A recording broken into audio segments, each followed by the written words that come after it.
bahwa orang benar tidak akan ditinggalkan oleh Tuhan. Tidak pernah kami melihat orang benar anaknya meminta-minta. Pagi ini kami percaya Tuhan, bukan karena kami melihat, tetapi kami percaya Tuhan kami yang kami sembah di dalam nama Tuhan Yesus adalah Tuhan yang hidup, yang sanggup melepaskan kami dari segala mara bahaya, yang sanggup melepaskan kami dari segala kutuk, dari segala dosa, dari segala keterikatan dalam hidup kami. Kami percaya ada kuasa di dalam nama Yesus. Kami percaya kami menjadi manusia yang baru pagi hari ini. Kami dibenarkan oleh firman Tuhan. Kami dikuduskan oleh firman Tuhan. Kami menjadi ciptaan yang baru di dalam Kristus.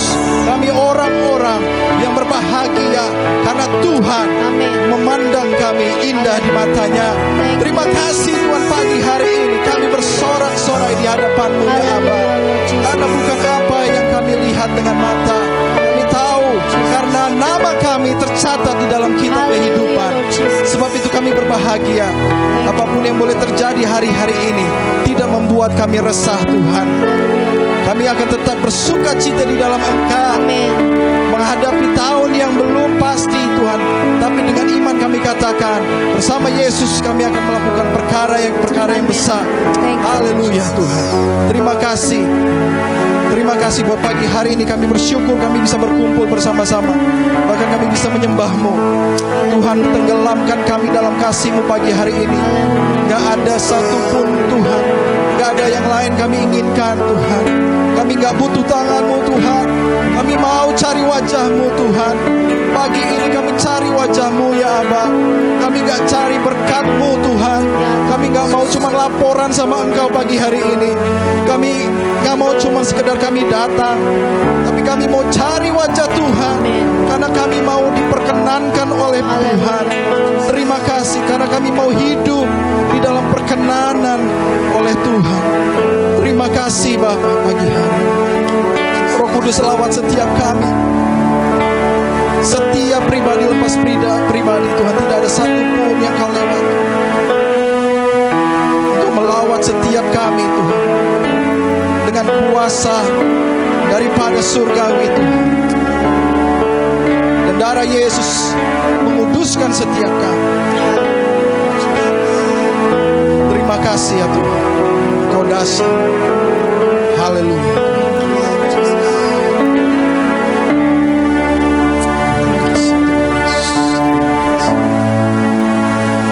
Terima kasih Tuhan.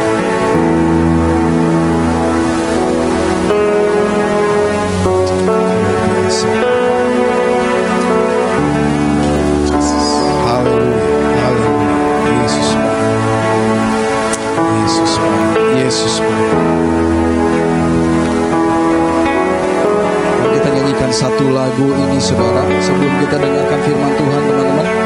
Sebab Dia hidup, ada hari esok. Amin. Sebab Dia hidup hari ini dan hari esok. Tuhan pelihara kita. Dia hidup. Katakan sama-sama. Ada hari esok. Amin. Sebab Dia hidup. Katakan, aku tak gentar. Yes.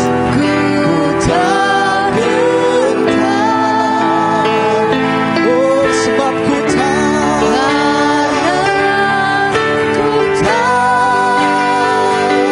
Dia pegang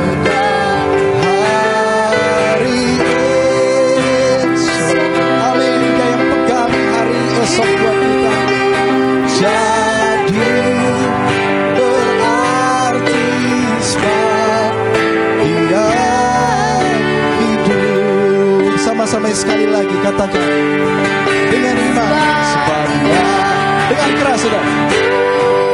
Yes. Katakan ada hari esok. Sebab Yesus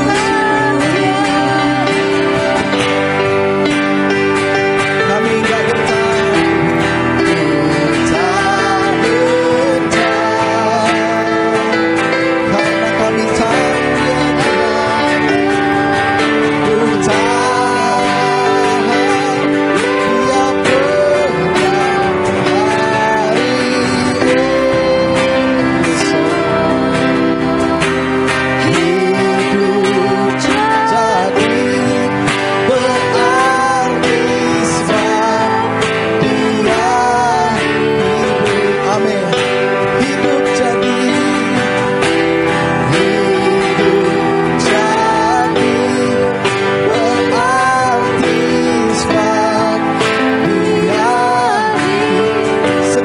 lagi.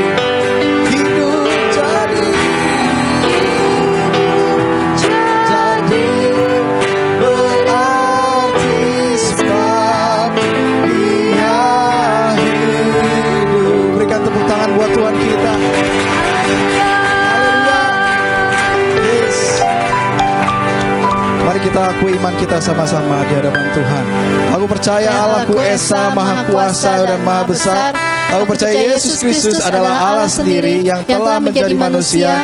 Ia adalah juru selamat yang bertanggung jawab dan mengasihi aku. Aku percaya Roh Kudus adalah Roh Allah sendiri yang senantiasa menyertai dan membimbing kehidupanku. Aku percaya Alkitab ini adalah firman Allah yang akan menjadikan hidupku kudus, berkemenangan, diberkati, penuh mujizat, dan selalu menjadi berkat. Haleluya. Tepuk tangan buat Tuhan sekali lagi. Haleluya. Sebelum duduk, ya, kasih salam dulu, jabat tangan. Happy Sunday. Haleluya.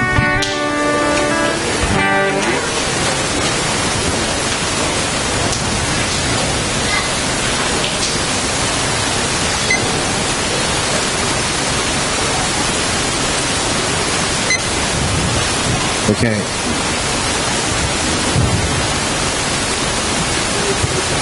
Welcome to 2021 service Glow FC Adelaide. Amen. Saudara, minggu lalu saya bilang kalau kursi-kursi kosong, it's okay karena ada malaikat yang duduk di situ. Jadi jangan kita persempit pikiran kita bahwa kita di sini cuman dia lagi, cuman Fendi lagi, cuman Kristen. No, malaikat di sorga turun dengerin kita menyembah Tuhan, betul? Amin. Jadi kita jangan stop menyembah Tuhan. Haleluya. Kita bersyukur kita ada di tahun 2021, ada di tahun baru ini. Amin. Karena Tuhan telah setia, Dia menyertai kita 1 tahun berlalu. Dan puji Tuhan, saudara, apapun saya katakan, saya bisa mungkin kecewa tahun lalu, tapi saya mau bilang bahwa Tuhan tetap baik. Amin. Haleluya. Kita mau belajar, mungkin udah ada yang tahu temanya. Kita mau belajar tentang sebuah visi, ya. Mungkin kita mau back to basic lagi, bagaimana kita menangkap visi daripada Tuhan. Dan saya percaya bukan tugas para gembala, tetapi setiap anak-anak Tuhan harus punya visi dalam hidupnya. Yang percaya katakan amin. Haleluya. Nah, Google bilang gini, apa itu visi? Google bilang bahwa the faculty or state of being able to see. Ya. Terus yang kedua, the ability to think about or plan the future with imagination or wisdom. Ya. Jadi dengan kata lain kayak it's a mental picture of what you want to see, gitu ya. And then you started to imagine what it may look like, ya. Kurang lebih kayak gitu ya. Nah, saudara pernah nggak masuk interview? Di sini udah pada kerja kayaknya pasti pernah interview. Pernah nggak dengar ada orang bilang begini waktu si interviewernya interview kita, dia bilang, where do you see yourself in 5 years or 10 years from now? Jawabannya apa? Hah? Presiden. Luar biasa. Imannya luar biasa, Fendi. Mantap, bro.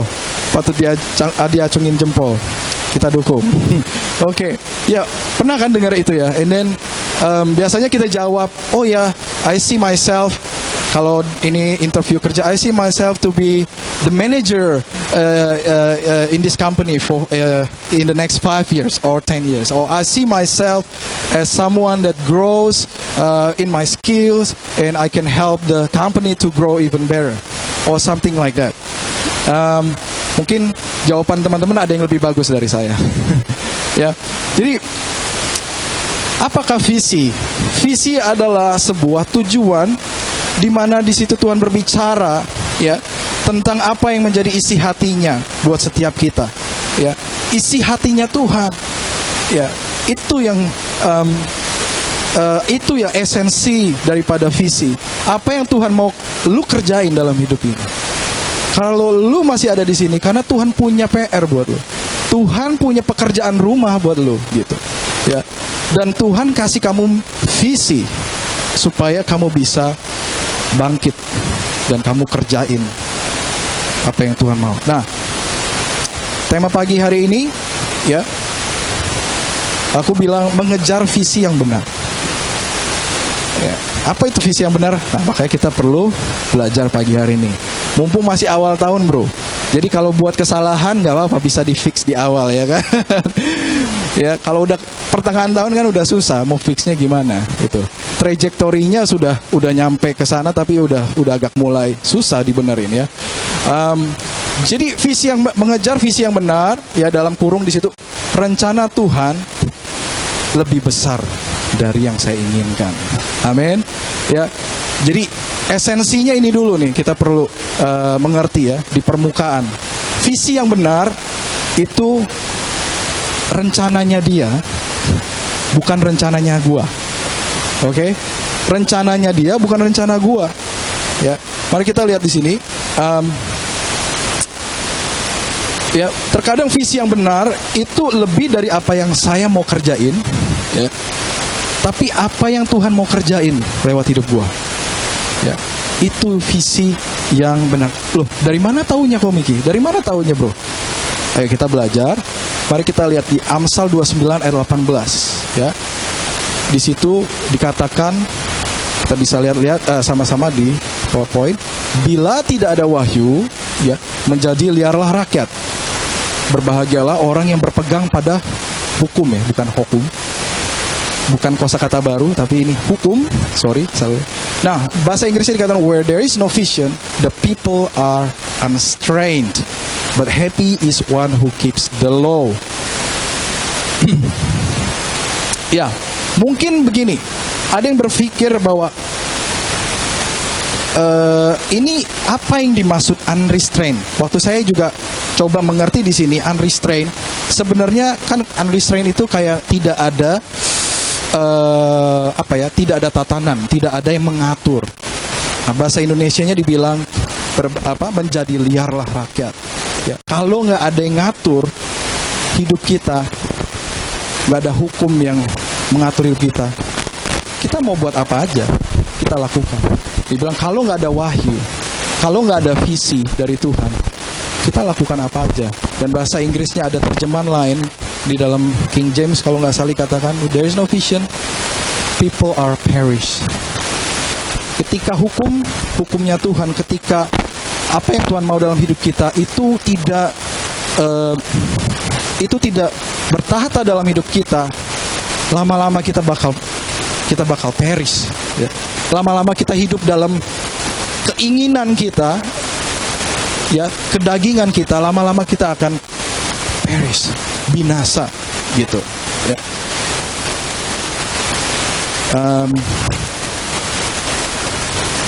Okay. Ketika kita bicara mengenai visi, fokus kita, ya, dan fokus kita adalah diri kita, maka kita akan temukan bahwa visi kita berubah. Nah, ini yang pertama kita harus mengerti. Ketika kita bicara mengenai visi, dan fokus kita adalah diri kita, maka visi kita akan berubah. Saya kasih contoh gini. Dulu, setelah saya selesai uni, saya punya visi. Saya mau jadi seorang sutradara. Wih, keren dong, mantap. Dulu, zamannya Ada Apa Dengan Cinta, ya kan? Direkturnya ke sini. Terus bikin syuting film Kambing Jantan di Adelaide. Ketemu direktur segala macam. Saya jadi pengen, wah ini yang gue pengen kejar nih. Tapi, udah punya pacar, udah berhubungan, pengen punya family, terus udah pengen punya apa aja lah yang gue kerjain, dari cuci piring kek, nganter parcel kek, yang penting gue pengen punya keluarga, yang penting gue punya hidup nyaman. Visinya berubah. Visinya dari yang tadinya pengen jadi sutradara, kemudian sekarang jadi pengen pengen punya keluarga. Kemudian setelah itu saya pengen berubah lagi. Oh, ditawarin karir untuk jadi printing operator. Ambil dong, kelihatannya keren. Ketika situasi berubah, visi saya berubah. Ya. Nah, Tuhan ajarin gimana caranya kepada kita pagi hari supaya kalian tidak memiliki visi yang berubah-berubah. Ya. Bagaimana kita mencari visi yang benar. Oke. Yang pertama, the right vision comes from God. Visi yang benar lu nggak cari di Facebook. Visi yang benar lu nggak dapet di Instagram. Benar, dijamin. Visi yang benar harus dimulai dari Dia yang nyiptain hidup lu. Dia yang ciptain hari-hari lu. Dia yang tahu semua kehidupan kita, sampai kita tua, sampai kita ompong, sampai rambut kita putih, sampai kita nggak bisa lagi gendong diri kita sendiri. Dia yang tahu, dia ngerti, karena dia udah catat. Pemazmur katakan hidup kita udah dicatat dalam kitab kehidupan. Ya. Visi yang benar harus diperoleh dari Tuhan. Mari kita lihat contoh dari 1 Samuel 3 ayat 7 sampai 9. Kemudian 15 sampai 19 di sini kita bisa baca, Samuel belum mengenal Tuhan, firman Tuhan belum pernah dinyatakan kepadanya. Dan Tuhan memanggil Samuel sekali lagi untuk ketiga kalinya. Ia pun bangunlah dan pergi mendapatkan Eli serta katanya, "Ya Bapa, bukankah Bapa memanggil aku?" Lalu mengertilah Eli bahwa Tuhanlah yang memanggil anak itu. Ayat ke-9, sebab itu berkatalah Eli kepada Samuel, "Pergilah tidur dan apabila ia memanggil engkau, katakanlah, berbicaralah Tuhan, sebab hambamu ini mendengar." Maka pergilah Samuel dan tidurlah ia di tempat tidurnya. Saudara mungkin pernah dengar cerita ini. Ada seseorang anak muda yang bernama Samuel yang tinggal di bait Allah. Karena apa? Karena orang tuanya telah menazarkan anak pertama, anak muda ini. Karena waktu itu orang tuanya mandul, mamanya tidak bisa punya anak, saudara. Ketika dia berdoa, maka Tuhan mendengar doanya. Dan karena dia bernasar di hadapan Tuhan, anaknya dipersembahkan untuk menjadi imam atau pelayan di rumah Tuhan. Nah, suatu ketika Samuel, kalau kita baca di pasal kedua, dikatakan Samuel bertumbuh menjadi orang yang menyenangkan hati Tuhan dan menyenangkan hati orang lain. Dan di sini Tuhan berbicara kepada Samuel, ya.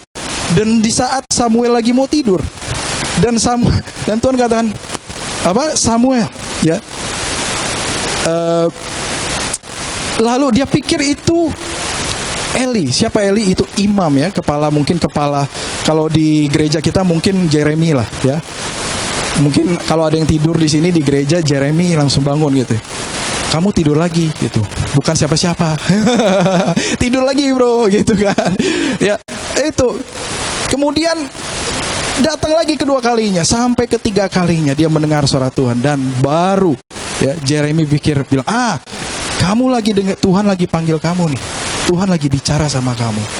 Coba sekali lagi, kalau memang benar kamu dengar, kamu bilang, Tuhan, ini aku. Ya, berbicaralah, ya. Kemudian ayat 15 dikatakan, Samuel tidur sampai pagi, kemudian dibukanya pintu rumah Tuhan. Samuel segan memberitahukan penglihatannya itu kepada Eli. Tetapi Eli memanggil Samuel, katanya, Samuel anakku. Jawab Samuel, ya Bapa.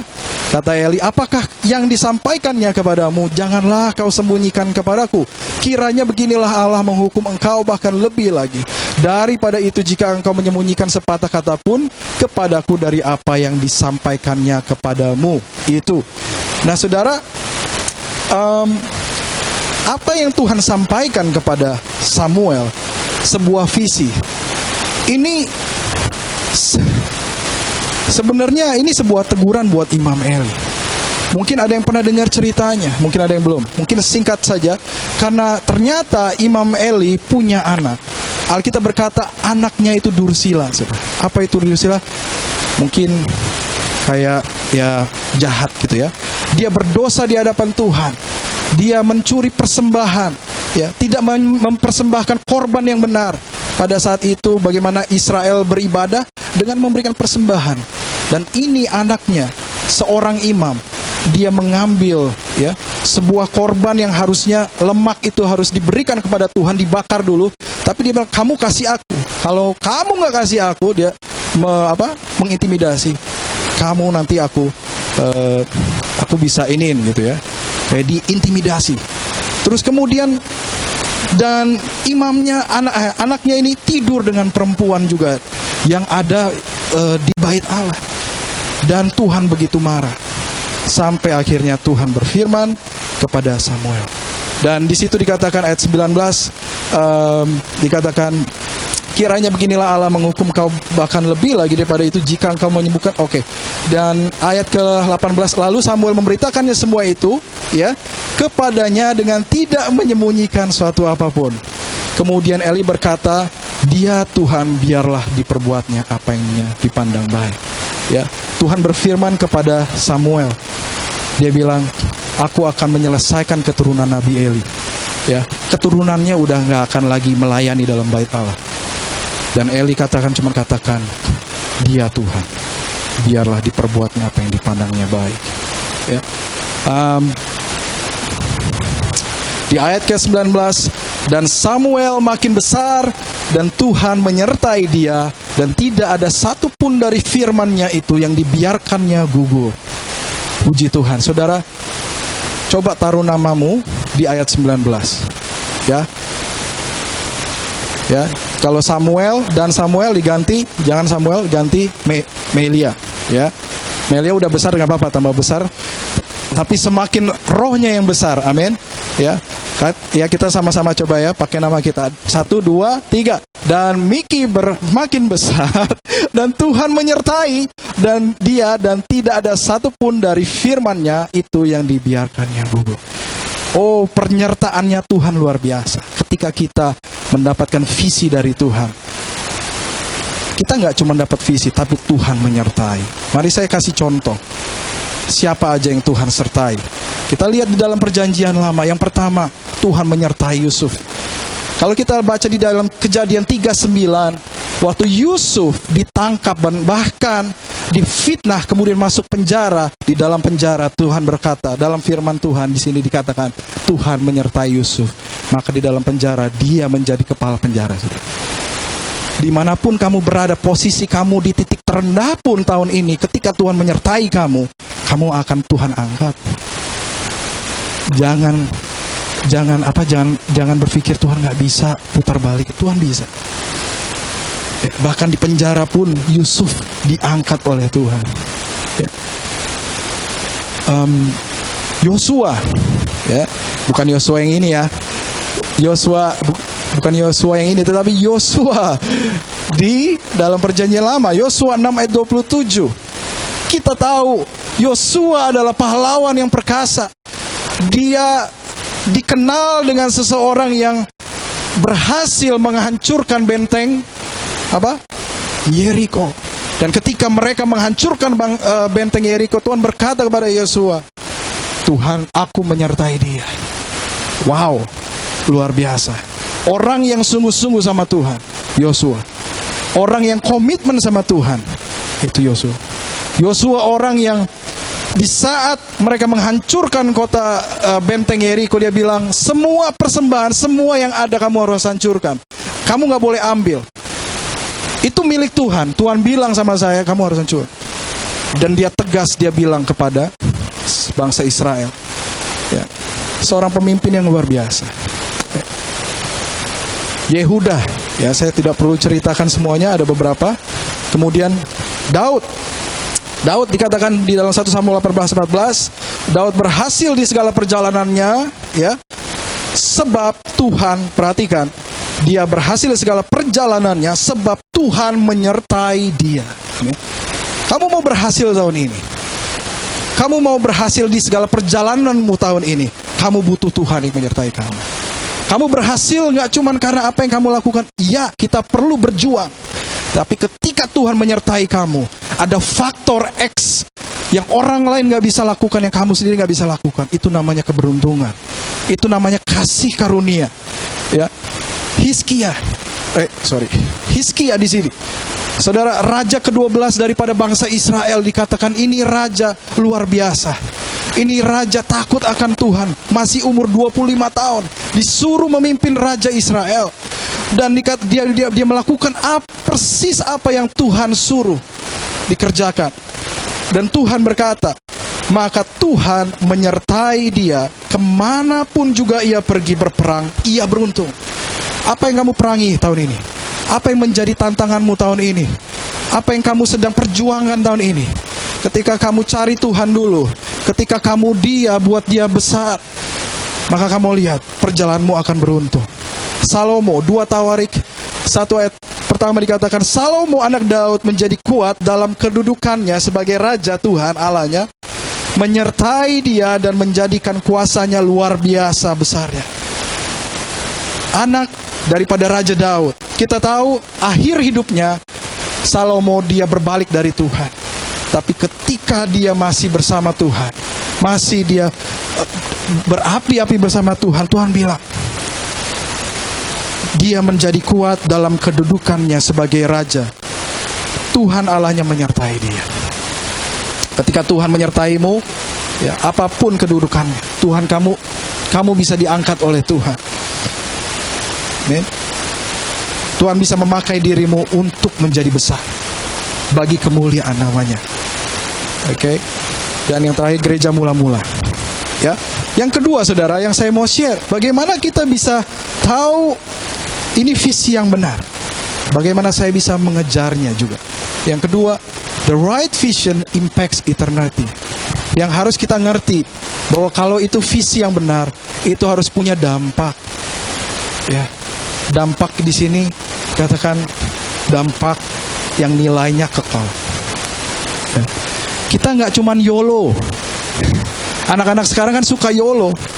Live to the max now. Karena kita hidup cuman YOLO. Ya. Ada yang nggak tahu YOLO sih? YOLO itu you only live once. Jadi mentalitasnya gitu, YOLO. You only live once. Iya, gue cuma hidup sekali aja. Ayo dong, kita live to the max, kita party, ya kan? Kita do whatever you want, ngedrugs, ya kan? Seks, sebagainya, YOLO. Kita perlu tahu, saudara, mengisi hidup ini harus dengan visi dari Tuhan. Dan visi dari Tuhan harus biasanya punya dampak yang kekal. Ya. Jangan isi dengan yang lain. Ya, seringkali biasanya visi kita bisa ada ambisi di dalamnya. Ya. Mungkin kita ya gue pengen tahun ini gue pengen party gitu. Pokoknya gue nggak mau tahu COVID jalan terus, yang penting gue happy party minum ya. Kemarin ada teman kita tempat kerja tahun baruan, dia tahu kan aku pendeta gitu, waktu di waktu tahun baru dia kirim tuh foto waktu jam 10, dia bilang, "Weh, lagi ngapain bro?" Dia bilang, "Nih dikirimin foto whisky atau apa sih, warna hijau." Aduh, coba aku tampilin ya. Itu di whisky-nya dia bilang, "Bro, ini nih, minum ini, kan lu pendeta," dia bilang. Ada gambar rusa, terus di bawahnya ada tanda salib, dia bilang. "Wah, ini cocok nih buat pendeta vegan," dia bilang. Kurang ajar nih orang. Aduh, waduh, dia bilang, "Wah, lu ngapain malam ini?" Dia bilang, "Yuk kita mabuk-mabukan yuk." Dia bilang, wah, luar biasa nih orang. Ya, puji Tuhan, saudara, puji Tuhan. Nggak apa-apa, ya kan. Terus ada juga mungkin yang, gue pengen jalan-jalan. COVID sekarang jadi nggak bisa jalan-jalan ya. Padahal tadinya pengennya jalan-jalan. Pokoknya gue tiap tahun gue pengen jalan-jalan kemana aja, gue nggak peduli. YOLO man, gitu kan. Terus pengen punya teman banyak, mungkin juga ya. Pengen karena pengen diterima, dikenal orang. Atau ada yang pengen punya pacar, ya kan? Pengen punya pacar. Karena semua teman gue udah punya pacar, men. Gue belum ada pacar gitu, ya. Nggak ada salahnya punya pacar. Cuman ketika kita kejar itu jadi ambisi, hati-hati, ya. Makanya kita perlu mengerti bahwa visi dari Tuhan punya dampak yang kekal, ya. Apakah kamu punya pacar? Kamu pengen supaya pacarnya kamu itu menolong kamu untuk menuju pada visi yang Tuhan berikan. Nah, itu pertanyaan yang penting ya untuk kita bisa ini. Nanti kalau mau sesi pribadi juga boleh, nggak apa-apa ya. Oke, kita lihat di Pengkhotbah 2 ayat 8-10 dikatakan, ya ini Salomo yang berkata, ini ya kita tahu Pengkhotbah ditulis oleh Raja Salomo, raja terkaya yang pernah ada di muka bumi. Dikatakan gini, aku mengumpulkan bagiku juga perak dan emas, harta benda raja-raja dan daerah-daerah. Aku mencari bagiku biduan-biduan dan biduanita dan yang menyenangkan anak-anak manusia, yakni banyak gundik. Dengan demikian aku menjadi besar, bahkan lebih besar daripada siapapun yang pernah hidup di Yerusalem sebelum aku. Dalam pada itu, hikmatku tinggal tetap padaku. Aku tidak merintangi mataku dari apapun yang dikehendakinya, dan aku tidak menahan hatiku dari sukacita apapun, sebab hatiku bersukacita karena segala jeripayaku. Itulah buah segala jeripayaku. Ayat ke-17, perhatikan. Oleh sebab itu, aku membenci hidup ini. Tiba-tiba ya, tadi dia bilang bahwa, oh, gue punya emas, perak, ada gundik, ada wanita segala macam ya. Dia apa? Analisa semua hidupnya, dan dia konklusi di ayat 17 sampai 20 dikatakan, oleh sebab itu aku membenci hidup ini. Loh, kok tiba-tiba berubah? Kan udah ada emas perak ya. Karena aku menganggap menyusahkan apa yang dilakukan di bawah matahari. Sebab ya, segala sesuatu adalah kesia-siaan dan usaha menjaring angin. Aku membenci segala usaha yang kulakukan dengan jerih payah di bawah matahari, sebab aku harus meninggalkannya kepada orang yang datang sesudah aku. Dan siapakah yang mengetahui apakah orang itu berhikmat atau bodoh? Meskipun demikian, ia akan berkuasa atas segala usaha yang kulakukan di bawah matahari dengan jerih payah dan dengan mempergunakan hikmat. Ini pun sia-sia. Dengan demikian aku mulai putus asa terhadap segala usaha yang kulakukan dengan jerih payah di bawah matahari. Ya, nah, kenapa dia bisa berpikir seperti ini? Ya, dan saya berharap kita tidak menjadi seperti Raja Salomo. Ya, nah mari kita lihat ada sindrom yang dikatakan myopic vision. Ya, kita masuk ke kelas sains dulu. Ya, ada sindrom pernah dengan myopic vision? Itu adalah istilahnya short sighted vision ya. Kalau punya kacamata minus, nah itu dia. Karena short sighted ya. Mari kita lihat teknisnya gimana nih ya. Coba kita belajar sains dulu. Oke. Ini juga baru belajar sih, jadi don't worry. Mungkin ada yang lebih jago. Oke, kalau orang lihat biasa, orang normal nih ya, di sebelah kiri, dia bilang kalau orang normal matanya itu kalau ngelihat ada cahaya, dia sampai cahayanya itu masuk sampai ke focal point. Itu orang normal. Nah, tapi yang short sighted, yang pakai kacamata ya, kayak Edwin, Jeremy, itu matanya cahaya masuk, dia cuma sampai di sini, nggak nyampe ke focal point. Makanya perlu kaca supaya dia nyampe ke focal point di sini. Ya, jadi kenapa kadang kita suka nggak fokus dengan hidup ini? Ya, karena sindrom miopik rohani. Sindrom miopik rohani adalah ketika kita miss apa yang Tuhan mau untuk kita kerjakan dalam hidup. Kita jadi nggak fokus, kita nggak bisa lihat, short sighted ya. Karena kita salah fokusnya, harusnya ada di focal point. Oke? Ya, miopia. Nah, yang ketiga, ya, kalau tadi yang pertama bagaimana kita bisa mengejar visi yang benar. Visi yang benar datang daripada Tuhan. Yang kedua, visi yang benar itu memiliki dampak kekekalan. Dan yang ketiga, visi yang benar dikatakan the right vision cause great sacrifice. Visi yang benar biasanya menuntut sesuatu untuk kamu berikan atau kamu korbankan. Oke? Kalau kamu mau mengejar visi yang benar, butuh dinamakan intensionalitas. Ya. Apa itu intensionalitas? Butuh unsur kesengajaan. Lu nggak cuma bisa berharap bahwa oh iya ini bakal datang somehow, tapi kita nggak upayakan. secara sengaja. Ya. Butuh intensionalitas. Contoh terbaik orang yang hidup dengan secara intensionalitas adalah Rasul Paulus.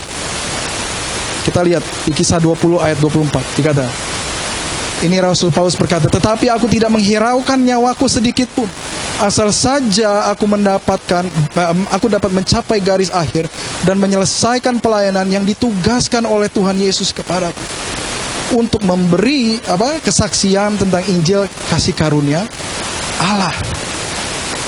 Paulus mendedikasikan hidupnya. Paulus memberikan hidupnya. Tahukah saudara, Paulus menyelesaikan 3 perjalanan misionaris. Dalam setiap perjalanannya, Paulus selalu menaruh hidupnya, saudara. Dia nggak tahu dia bisa nyampe apanya, tapi dia bilang, saya nggak tahu saya bisa, ketika saya nyampe sana saya nggak tahu saya masih hidup apa nggak, saya bakal dipenjara apa enggak. Dia udah pasrah hidupnya ketika dia dalam misionaris. Tetapi itu bukan highlight, ya, bukan highlight daripada hidupnya. Yang menjadi highlight dari hidupnya yaitu ketika Paulus menyelesaikan tugasnya. Paulus menyelesaikan misinya. Dia tahu hidupnya dia harus memberikan untuk Tuhan, dan dia selesaikan di kota Roma. Apakah Roma? Roma pada saat itu adalah kota yang besar. Mungkin bisa dikatakan direpresentasikan sebagai kota yang mewakili dunia ini. Semua keindahan dunia ini ada di Roma. Dan Paulus mengakhiri hidupnya di kota Roma. Dan dikatakan di ayat Kisah Para Rasul 26, 19, 20 dikatakan, sebab itu ya Raja Agripa, kepada penglihatan